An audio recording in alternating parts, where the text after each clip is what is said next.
بسم الثلاثي بسم آب وولد ومنفس قدوس أحد أملاك آمين. أوري زفطرت معرف شعته ماي أيهي እግዚአብሔር ድማ ንኖህ በሎ ኣብዛ ወለዶ እዚኣ ኣብ ቅድመይ ፀሊቕካ ረኺበካ እየ እሞ ምስ ብዘላ ቤትካ ናብ መርከብ እቶ ድሕሪ 7 መዓልቲ ኣነ ኣብ ምድሪ 40 መዓልትን 40 ለይትን ከዝንም እየ ነቲ ዝገበርክዎ ኩሉ ህያው ድማ ካብ ዝባን ምድሪ ከድምስሶ እየ እሞ ካብ ኩሉ ንጹህን እንስሳን 7 ተባዕታይን ኣነስተይትን ካብ ኩሉ ዘይንጹህ እንስሳ ከዓ ከክልተ ተባዕታይን ኣነስተይትን ካብ ኣዕዋፍ ሰማይን ምድርን ምእንቲ ኣብ ልዕሊ ኩላ ምድሪ ዘርኢ ክኾና ብሂወት ክተርፉ 7 ተባዕታይን ኣነስትን ምስኻ ውሰድ። ኖህ ድማ ከምቲ እግዚአብሔር ዝኣዘዞ ኩሉ ገበረ። ኖህ ድማ እቲ ማይ ኣይሂ ኣብ ምድሪ ክኸውን ከሎ ወዲ 600 ዓመት ኮይኑ ነበረ። ኖህን ደቁን ሰበይቱን ኣንስቲ ደቁን ከዓ ምስኡ ብዛዕባ ማይ ኣይሂ ናብ መርከብ ኣተው። ካብ ንጹህ እንስሳን ካብ ዘይንጹህ እንስሳ ካብ ኣዕዋፍን ኣብ ምድሪ ለምም ካብ ዝብሉ ኩሉን ከምቲ ኣምላኽ ንኖህ ዝኣዘዞ ከክልተ ተባዕታይን ኣነስተይትን ናብ ኖህ ናብ መርከብ ኣእተው። ኮነ ከዓ ድሕሪ እተን 7 መዓልቲ ማይ ኣይሂ ኣብ ምድሪ ኮነ። ኣብ መበል 600 ዓመቱ ንዕድመ ኖህ ኣብታ ካልአይቲ ወርሒ ካብታ ወርሒ ድማ ኣብ መበል 17 መዓልቲ በታ መዓልቲ እቲኣ ናይቲ ዓበይቲ መዓሙቕ ዓይኒ ማያት ተቐደ። መሳኹቲ ሰማይ ድማ ተኸፍተ። 40 መዓልትን 40 ለይትን ከዓ ኣብ ምድሪ ዘነመ።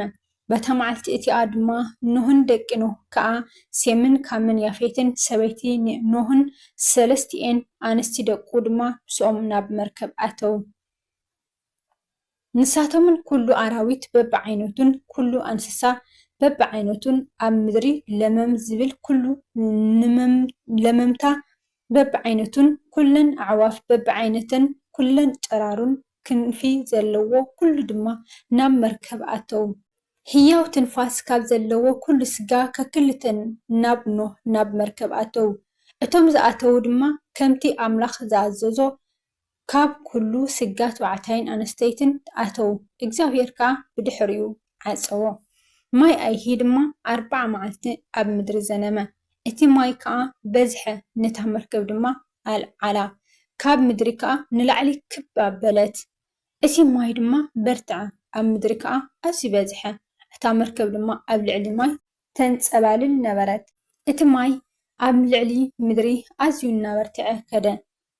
ኣብ ትሕቲ ብዘሎ ሰማይ ዝነበረ ኩሉ ነዋሕቲ ኣኽራን ከዓ ተጎልበበ። እቲ ማይ 15 እመት ንላዕሊ ደየበ። እቲ ኣኽራን ከዓ ተጎልበበ።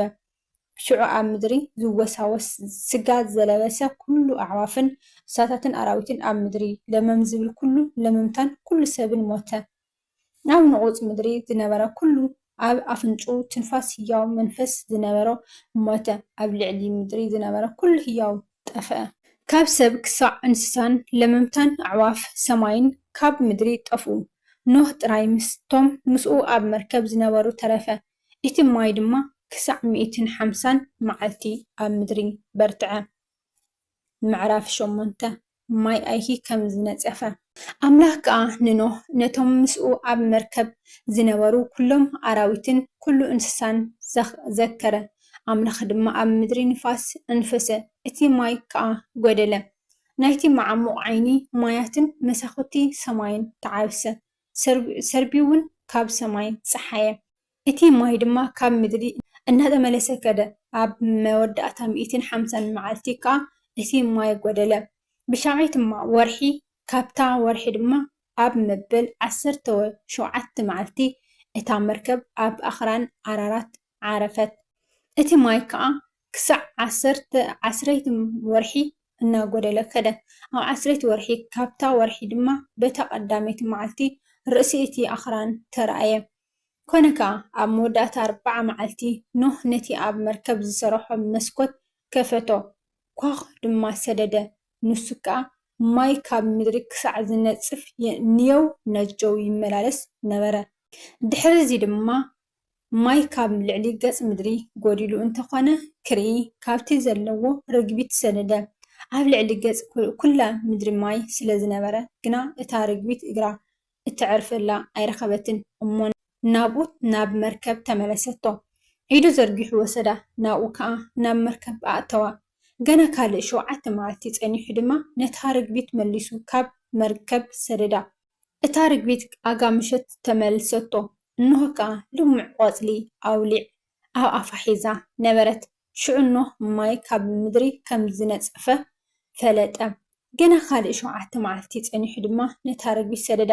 ድሕሪ ደጊም ናብኡ ኣይተመልሰትን። ኮነ ከዓ ኣብ መበል 601 ዓመቱ ንኖህ ኣብ ቀዳመይቲ ወርሒ ካብታ ወርሒ ድማ ኣብ ቀዳመይቲ መዓልቲ እቲ ማይ ካብ ምድሪ ነጸፈ። ሽዑ ኖህ ናሕሲ መርከብ ቀሊዑ ረኣየ። እንሆ ከዓ ገጽ እታ ምድሪ ነቒፃ ነበረት። ኣብ ካልአይቲ ወርሒ ካብታ ወርሒ ድማ ኣብ መበል 27 መዓልቲ እታ ምድሪ ነቐፀት። ኣምላኽ ድማ ንኖህ ከምዚ ኢሉ ተዛረቦ፣ ንስኻን ሰበይትኻን ደቅኻን ኣንስቲ ደቅኻን ከዓ ምስኻ ካብ መርከብ ውፁ። ምስኻ ዘሎ ኩሉ ህያው ካብ ስጋ ዘበለ ኣዕዋፍን እንስሳን ኣብ ምድሪ ለመም ዝብል ለመምታን ኣብ ምድሪ ክስስኑ ምስኻ ኣውፃዮም። ኣብ ምድሪ ድማ ይፋረዩን ይባዝሑን። ሽዑ ኖህ ደቁን ሰበይቱን ኣንስቲ ደቁን ከዓ ምስኡ ወፁ። ኩሉ ኣራዊትን ኩሉ ለመምታን ኩለን ኣዕዋፍን ኣብ ምድሪ ዘሎ ዝወሳወሳን ዘበለ ኩሉን ድማ በብዓሌቶም ካብ መርከብ ወፁ። ኖህ መስዋእቲ ከም ዘዕረገ ኖህ ድማ ንእግዚኣብሔር መስዋኢ ሰረሐ። ካብ ንጹህ እንስሳ ዘበለን ካብ ኩለን ንጹሃት ኣዕዋፍን ወሲዱ ከዓ ዝሓርር መስዋእቲ ኣብ መሰዊኢ ኣዕረገ። እግዚአብሔር ድማ እዚ ጥዑም መዓዛ ኣጽነወ። እግዚአብሔር ከዓ ብልቡ ሕሊና ልቢ ሰብ ካብ ንእስነቱ ጀሚሩ ክፉእ እዩ እሞ ድሕሪ ደጊም ብሰሪ ሰብ ንምድሪ መሊሰ ኣይረግማን። ድሕሪ ደጊም ከምቲ ዝገበርክዎ ህያው ንዘበለ ኩሉ መሊሰ ኣይክወቅዕን እየ። ምድሪ ክሳዕ ዘላ ዘርእን ዓፂድን ዛሕልን ዋዕን ሓጋይን ክረምትን መዓልትን ለይትን ኣያቋርፅን እዩ በለ። ምዕራፍ 9 እግዚአብሔር ንኖህ ቃል ኪዳን ከም ዝኣተወሉ። ኣምላኽ ንኖህ ንደቁን ባረኾም፣ በሎም ድማ ፍሮይን ተባዝሑን ንምድሪ ከዓ ምልእዋ። ኩሉ ኣራዊት ምድርን ኣዕዋፍ ሰማይን በኣኻትኩም ይፍራሕን ይሰንብድን። ምስቲ ኣብ ምድሪ ለመም ዝብል ኩሉን ዓሳታት ባሕሪ ኩለን ኣብ ኢድኩም ተውሃበ። ዝወሳወስን ዘበለ ኩሉ ህያው መብልዕኩም ይኹን። እዚ ኩሉ ከምቲ ልሙዕ ቡቕሊ ሂበኩም ኣለኹ። ግናኸ ስጋ ምስ ነፍሱ እቲ ደም ኣይትብልዕዎ። እቲ ነፍስኩም ዘለዎ ደምኩምሲ ኣነ ክደልዮ እየ። ካብ ኢድ ኩሉ ኣራዊት ክደልዮ እየ። ነፍሲ ሰብ ድማ ካብ ኢድ ሓው ክደልያ እየ። ኣምላኽ ንሰብ ብመልክዑ ገይርዎ እዩ እሞ እቲ ደም ስለ ዘፍስስ ደሙ ብሰብ ክፈስስ እዩ። ንስኻትኩም ከዓ ፍሮይን ተባዝሑን ኣብ ምድሪ ሰስኑ፣ ኣብኣ ድማ ተባዝሑ። ኣምላኽ ከዓ ንኖህ ንደቁ ድማ ምስኡ ከምዚ ኢሉ ተዛረቦም፣ እንሆ ኣነ ከዓ ምሳኻትኩምን ብድሕሪኹምን ድማ ምስ ዘርእኹምን ምስቲ ምሳኻትኩም ዘሎ ኩሉ ህያው ፍጡር ኣዕዋፍ እንስሳ ምሳኻትኩም ዘሎ ኩሉ ኣራዊት ምድሪ ድማ ምስቲ ካብ መርከብ ዝወፀ ኩሎን ምስ ኩሉ ኣራዊት ምድርን ኪዳነይ የቐውም ኣለኹም። ኪዳነይ ከዓ ምሳኻትኩም ኣቐውም ኣለኹ።